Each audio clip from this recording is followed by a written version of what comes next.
What's going on, everybody? It's Chris Classic again. I'm sorry, I'm supposed to be consistent with videos, but man, I've just been busy with work, promoting the next show, also uploading from the previous show this weekend. If you have not, please go subscribe to the C3 Wrestling channel. I'm uploading videos now, matches now, promos now from the previous show, and then next week I'll give a review. If I give reviews on big shows from WWE, AEW, and everything like that, I know, and I'm speaking into existence, and my shows also will be big and will be huge for the community, so I'm going to review my show as well.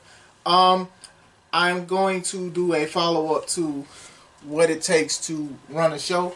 I did a snippet, and a lot of people liked it, and they talked about it. So I'm going to go into why I decided to run up my own promotion. Now, let's start with the name, C3 Wrestling. Now, the C and the 3. The 3 is exponent, so it's 3 C's in front of wrestling, and that stands for Classics Collision Course Wrestling. And that means that there's all kind of styles of wrestling in the company that I promote, and my wife promotes, and a lot of other wrestlers promote. You have Lucha, you have America, you have Strong Style, you have characters, you have a whole bunch of things mixed up into one.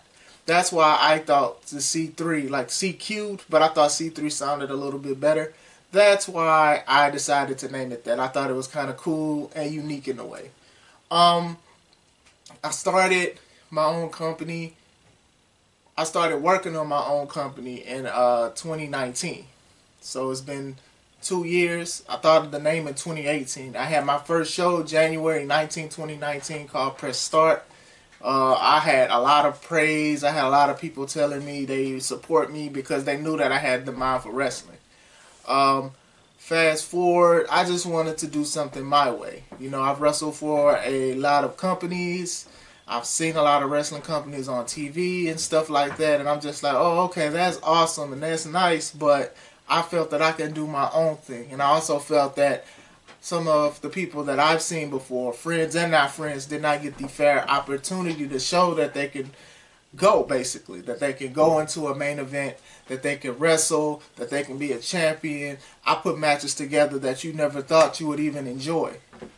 I've done a whole bunch of things, and I thank God for giving me the opportunity and giving me the right mind to even wrestle and let alone run a company, because those days are very busy. Show days are very busy. It's not like just an easy thing, like you just write it and do it. No, there's back and forth. You got to make sure matches are good, they're on time. You got to make sure a lot of stuff isn't repetitive in each match. You want to make sure everyone's paying attention from start to finish of the show. So, like I said, if you guys in the northwestern Indiana, Hammond, East Chicago, Harbor area, y'all should come to a show. Tickets are only 10 for adults and only 5 for kids. So, it's fun. But it also can be stressful at the same time. And when I say that, I mean you just want to make sure that people like your product. You got to make sure you're doing something fresh. Every show I have, there's always been a debut. And I want to try to keep doing that. I want to try to give people opportunities and stuff like that. I have my mainstays like Just Amazing, your Aaron Stones, Mike Valentine's, KO Kendra's. I could go on, Mike Strong. I have a lot of guys that I know that are going to be the future of wrestling. It's so many of them, and I'm messed up because I can't off the dome remember all of them. But there's a lot of talent that I feel like should be showcased more. Nothing against the older guys, the veterans and stuff like that, but I do think it is time for them to watch the new foundation. As far as the setting up goes, it depends on who's helping you and the amount of time you have, the urgency.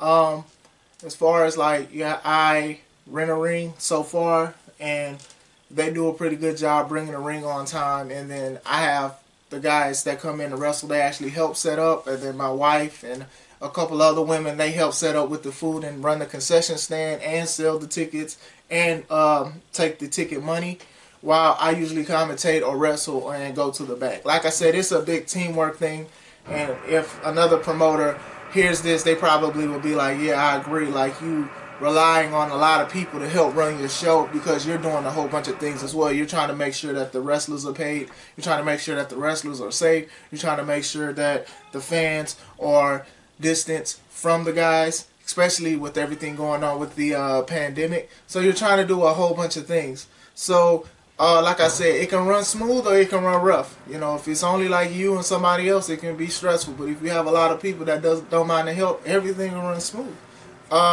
Making sure you guys have making sure you have the proper insurance and also the food permits, man. You just make sure it's legal, man, because there's a lot of companies that do run and then they just take money and stuff like that, and then you don't want to break rules and have violations and be fined. So yeah, those are the things that you kind of do have to worry about. But like I said, like just trying to make sure the timing of your show is good, the matches are built up.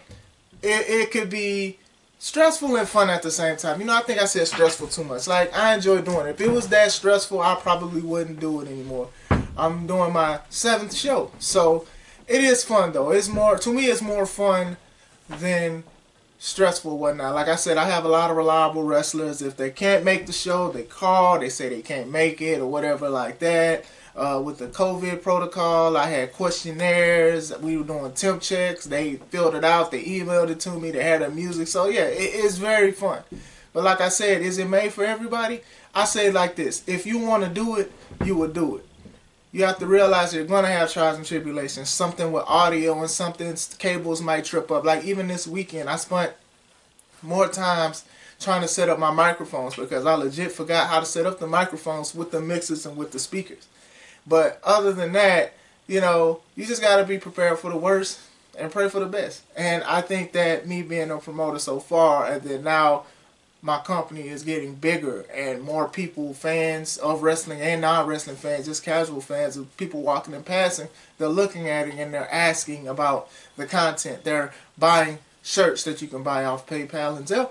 They're buying tickets to the next show. They're curious about it. And, you know, like I said, I can't thank God enough that the hard work is paying off. A lot of people are asking about the next show called Guys vs. Gals, June 12th. I'm going against my wife, and it's men versus women. This is going to be an interesting concept because I'm kind of not a fan of intergender wrestling, but I do it differently, and I take pride in that, and I'm grateful that I get that opportunity.